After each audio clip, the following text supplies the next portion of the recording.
Kanalımdan herkese merhabalar. Dondurma tadında sıcak yaz mevsimine uygun mükemmel bir tatlı tarifim var sizlere. Yaş pastaya benziyor fakat tamamen sütlü bir tatlı. Bisküvi, kek kullanmadan çok hafif ve pratik, bir o kadar da lezzetli bir tatlı yapıyoruz. O zaman hadi buyurun tarifimize başlayalım.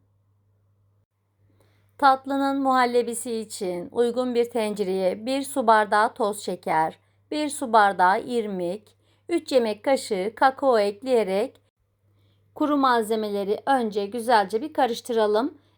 Bu sayede içindeki kakao ve irmik topaklaşmasını da engellemiş oluruz.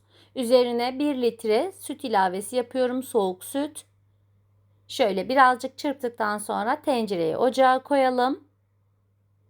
Ve kıvamını bulana kadar sürekli karıştırarak muhallebimizi pişirelim. Normal muhallebiden biraz daha farklı, yani irmikli bir muhallebi hazırlıyoruz.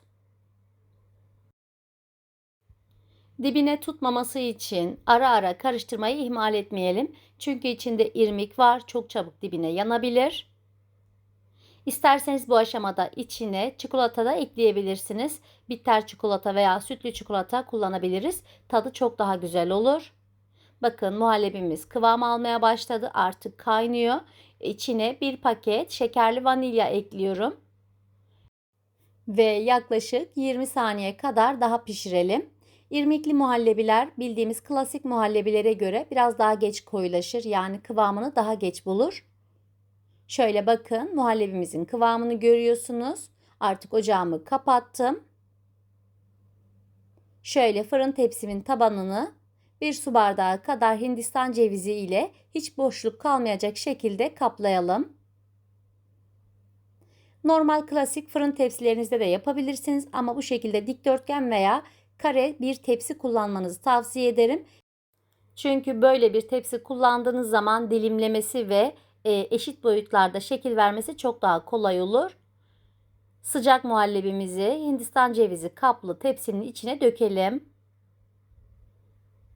Şöyle tepsinin içini tamamen sıyırıyorum. Ve spatula yardımıyla muhallebiyi üzerine düzgünce yayalım.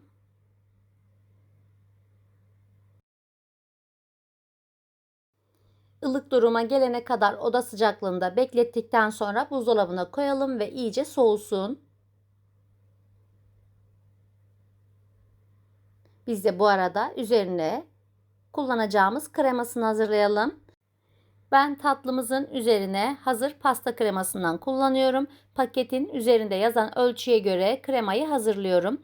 1,5 su bardağı soğuk süt ve 1 poşet krema kullanıyorum. Toz krema. İsterseniz krem şanti de kullanabilirsiniz. Hiç fark etmez. Şöyle kremayı kıvamını bulana kadar güzelce çırpalım.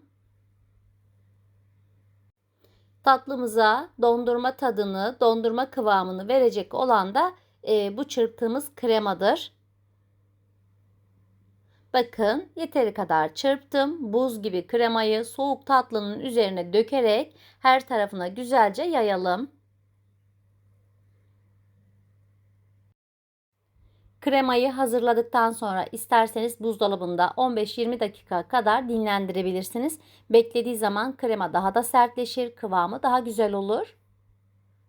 Ben hiç beklemeden bu şekilde soğuk muhallebinin üzerine kremayı yayıyorum. Tepsiyi tekrar buzdolabına kaldıralım ve en az 1-2 saat kadar buzdolabında dinlendirelim. Daha sonra tatlımızı dilimlere bölelim. Önce kenarlarından bir bıçak ile bu şekilde kesiyorum ki dilimlemesi, tepsiden çıkarması daha kolay olsun. Tatlıyı istediğiniz boyutlarda dilimleyebilirsiniz. Ben önce bu şekilde uzunlamasına 4'e kestim. Diğer tarafından da 6'ya böldüm. Toplamda 24 dilim çıkıyor ama üst üste koyduğumuz zaman 12 dilim çıkacaktır. Yani 12 kişilik bir tatlı hazırlıyoruz. Oldukça hafif, lezzetli, böyle kaymak tadında, dondurma kıvamında bir tatlı yapıyoruz. Tabii ki isterseniz dilimlerinizi daha büyük ya da daha küçük de tutabilirsiniz. Ben ortalama boyutlarda dilimledim.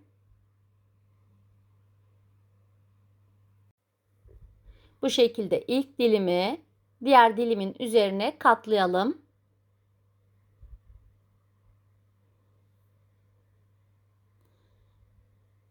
Hemen tabağıma alıyorum.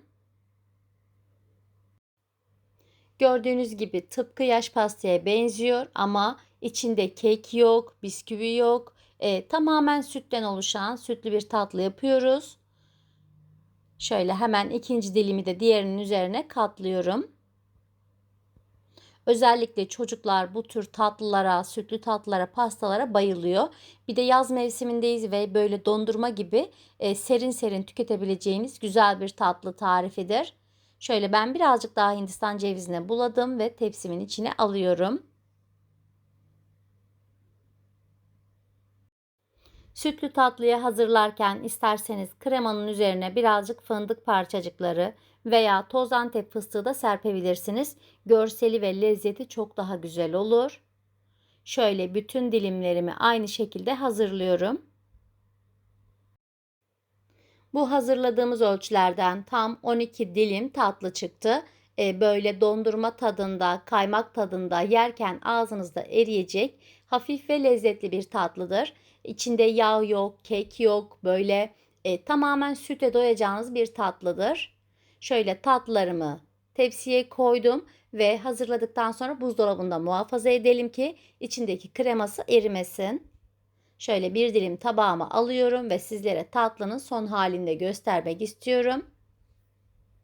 Evet arkadaşlar, bir tarifimizin daha sonuna geldik. Videomu buraya kadar izlediyseniz abone olmayı, beğenmeyi, sevdiklerinizle paylaşmayı unutmayın lütfen. Deneyecek olanlara, yapacak olanlara şimdiden afiyet şifa olsun.